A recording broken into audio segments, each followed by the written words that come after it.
Balera's notes on the lighthouse. I can't believe we're in the Dreadwolf's old home? Base. I don't know the specific word, exactly. We're calling it the lighthouse. There's a lot of history here. It looks like part of a temple. Did he pull it all into the Fade? That would take an incredible amount of magic. There are a lot of personal touches, too. I was expecting more gold. A throne, maybe. But Harding tells me that was never the Dreadwolf style. Harding also calls him Silas. Everyone does. But I don't know if I can learn to call him that. Funharel, maybe. I can get there. Archive spirit. The Your Archive spirits. Or at least, that's what we call them. But they're not spirits. Well, not really. Spirits can think. They can act on their own. But these ones don't do that. They have no free will. At least, to start with. If you have a lot of magic, though, and I mean a lot of magic, you can kind of force them into shape. Give them a mind. Or something close. Do that, and they can remember pretty much anything you tell them. For as long as you need. Only supposed to be 7, though. 1 for each elven god. And they're all destroyed. So where did this one come from? And who did it belong to? We found another one of those strange elven buildings. The ones with the rings spinning around them. This one was unique, though, because it wasn't half melted. Not sure what kind of magic you'd need to melt stone like that. Not sure that's a question I ever actually want to know the answer to. Don't know why this one survived mostly intact, when the others suffered so much damage. But the alluvian inside was smashed. Maybe that was it. All that empty armor was pretty spooky too.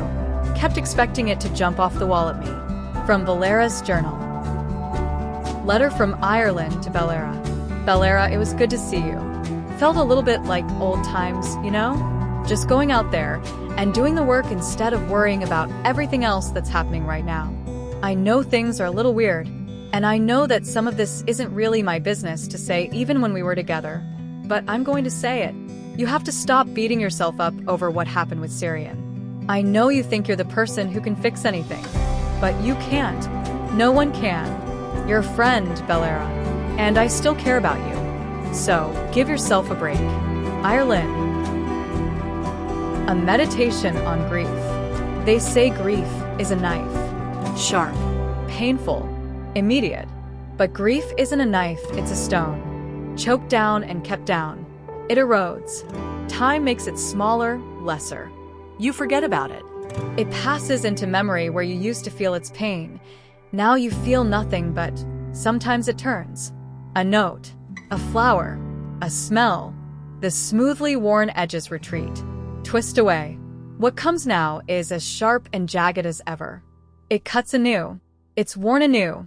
Then it all happens again. And unlike a stone, there is always another jagged edge. Book Club Notes. Notes for our first book club meeting. Attending. Emmerich, Balera, Harding. Neve. Book. The Hallowed Halls by Marcellus Ingenvinus. Chosen by Balera. Notes taken by Balera. Notes.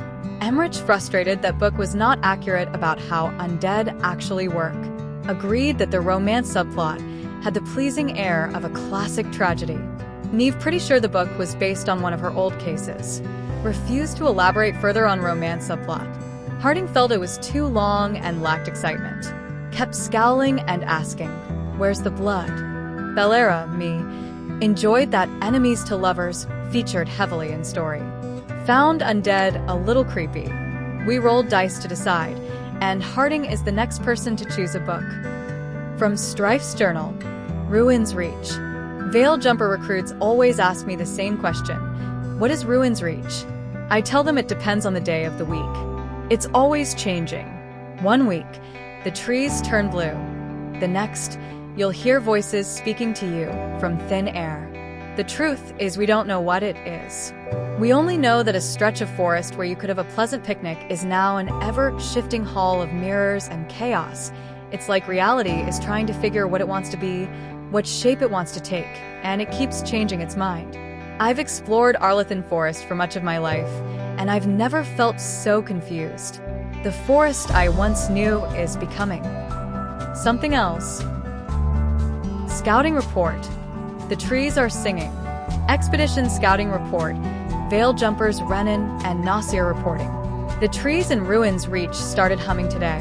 We heard faint echoes and went looking. We could never pinpoint it, but it sounded like music. It took us a while to realize it was coming from all directions, so we spent an hour going in circles trying to make sense of that. Finally, it dawned on us. It was coming from the trees. We were completely surrounded by the hum. Inside it, the whole forest was bathed in it. We couldn't tell if it was the leaves or the branches making the sound. We brought back samples of both, but as soon as we left Ruins Reach, the hum stopped. We haven't heard it since. Theories on the Scarred Queen written in Valera's sprawling hand. Neve, first 3 issues are done. Already have some theories, so the way the Scarred Queen talks, it's very formal. Very fancy. No one else talks like that in the Scarred Queen, except the Warden Commander. And so for they have never shared a single scene. Starting to think that they're the same person. Written in Neve's cramped hand. Nice theories, Belle. And more interesting than the Scarred Queen and the Warden Commander being sisters. If you want a theory back, some evidence points to the Scarred Queen being a manifestation of Malin's anger.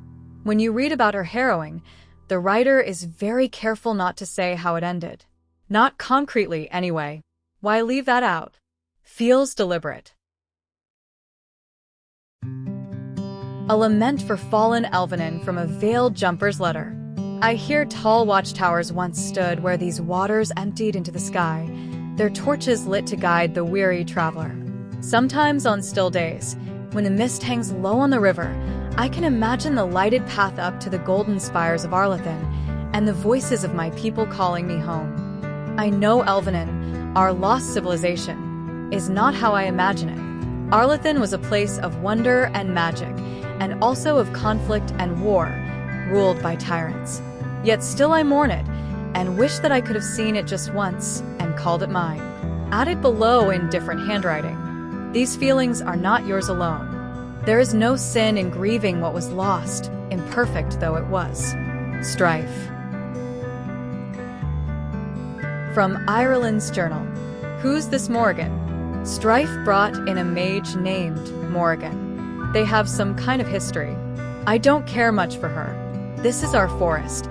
We've been defending it, and now she wanders in like she rules Arlethin? Farther down the page, after I wrote that, I asked around about her. Morrigan may be uppity, but I guess anyone with her family would be. They say her mother was Flemeth, a legendary witch of the wilds that we still tell tales about. She has a bunch of witch daughters all over the place. Some say Flemeth was immortal, so I don't know what that makes Morrigan. Scary, I guess. They say Morrigan's an incredibly dangerous mage, that she's into blood magic, she's a shapeshifter, she can turn into a dragon, she was advisor to the Inquisition, and she's had more lovers than trees in the forest. She wanders the world being mysterious, popping up whenever it suits her fancy. I don't know what's truth or not, but I'm watching my back around her. Scouting report. Apparition Expedition Scouting report. Veiled Jumper Kada reporting. I was in the northernmost stretch of Arlethin Forest, trying to find a way into the Genelus ruin. We recently discovered an old journal that claimed a lost Hala keeper found a room full of relics inside Genelus, down in the labyrinth. The entrance was blocked by rubble. As I was getting ready to wedge myself through a gap, an apparition appeared in front of it. It seemed to be blocking my way. Whatever it wasn't solid, so I think I could have passed through it, but it seemed to be waving its arms. It felt like a warning that I shouldn't enter the ruins. I didn't argue and turned and ran. Magical cooking on the back of a recipe card, in Valera's handwriting. No obvious fuel source for the stove. Oven uses wood, which makes sense. But how does the stove work? Faint traces of magic when we cook. Veil fire? How would that even work? Theory. Stove is drawing from the ambient magical energy and converting it into heat. Is this a constant process? What happens to the excess? Magic. Finite resource? Could we ever actually run out of it? Fade is incalculably vast, but it has to have an edge, right? Ask Neve to try same meal cooked on stove, magic, and on my portable camp stove, wood. Blind taste tests suggests no difference in flavor. Surprising. Further experiments necessary. Valera. Magic dampener notes. Initial notes on the dampener's operation. Dampener creates a counter-resonance to the fade. That's why it's safe to live here. No one's been torn apart yet that one know of. But the counter-resonance from the dampener is tuned to this specific part of the fade. The more you move away from this spot, the less effective it would be. There's a theory that every mage has a unique resonance. The way they touch magic is just a little bit different. Theoretically, could you tune the dampener to a person's resonance instead? Make it so they couldn't use magic? Would be hard to figure out someone's specific resonance. Would need examples of their magic. Need third volume of Harris's collected essays. We'll ask the professor if he has it. Valera.